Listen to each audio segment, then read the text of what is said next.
Shalom and welcome to 2 Minutes of Torah. This year is entitled Rav Moshe's novel Chiddush regarding Tvila without Kavanah.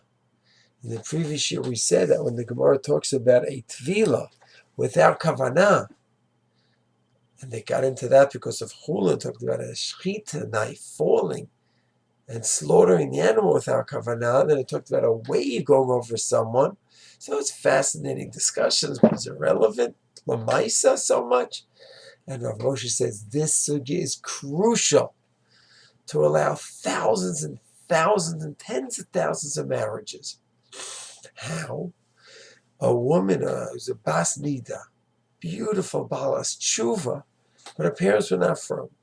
So the assumption is that they were together and she was conceived when the mom was a nida. They didn't know it about tarat mishpacha, about nida, about going to the mikvah. So the assumption is the child is a bas nida, the son is a ben nida, and the Gemara says it's not ideal. It's brought down in Even Ezer, in the beginning of Even Ezer, it's not ideal to marry an offspring of a nida. So not osmi did, but it's not ideal. So what are we going to do here? Rav Moshe says we take the Gemara, and Lamed Aleph, the Gemara, the discussion begins about Tavila without Kavana. And he says that really, Meker Adin, the Shulchan Aruch Paskins, that Tavila without Kavana for the sake of Tavila, just being in the ocean, will make the woman Tahor. If it's after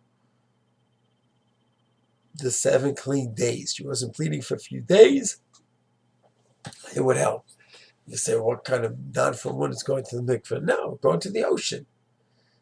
But she didn't go with kavana.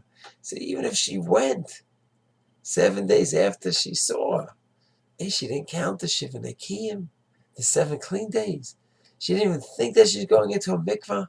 She was just in the ocean. She had clothing on. And Rav Moshe works through all these problems. He says, really, Mikar Adin, according to the law, if it's after she had the bleeding in 7 days, it's fine. Even if she didn't do the count, believe it or not. And even though she has clothing on, loose clothing is not considered a chatzitza problem in the mikveh. And therefore, Rav Moshe would never allow a man to be with a woman in such a case. But insofar as the possibility that maybe the child is not a ben nida, bas nida, Rav Moshe says maybe the woman was in a mikveh, and when she conceives, it was at a time that from the Torah law she was tahor, and he bases it on our Gemara, Lamed Aleph, which talks about the possibility of water coming on a person without the person necessarily intending it. Amazing, amazing Rav Moshe. Big Chiddush.